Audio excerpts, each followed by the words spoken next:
In this tutorial, we will learn how to filter data using slicers.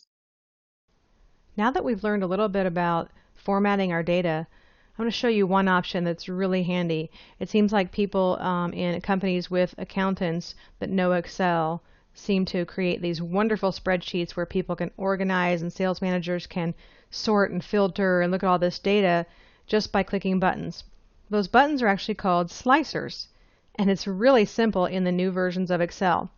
So with our data, we're simply going to click on the Insert tab, and once you're on the Insert tab, you'll just click on the Slicer button.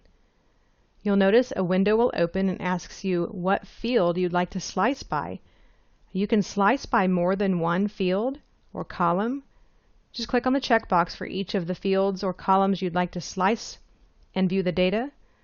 But notice that it will take up a lot of space. So once you choose those, I would choose them carefully, maybe a couple. Hit OK, and you'll see the slicers will be added. They're basically just dialog boxes that allow you to filter your data. You'll want to click and move them, click and drag to move them around and maybe resize them to make them fit your spreadsheet and look nice and make them easy for someone to understand what you're doing. But play with them. These are very simple. Now if someone just clicks on an option in one of these little dialog boxes, the slicers, then the data will be filtered by whatever they've clicked on.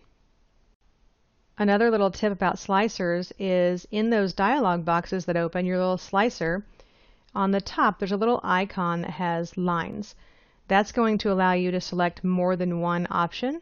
So if you click on that and then you click on an option in the slicer dialog, it will actually select multiple options within whatever field it is that you're trying to sort or filter that data. So try out slicers. I recommend them. They're so easy to insert, and you'll seem like the professional that knows all about Excel. Watch my filter tutorial to find out more ways to filter data.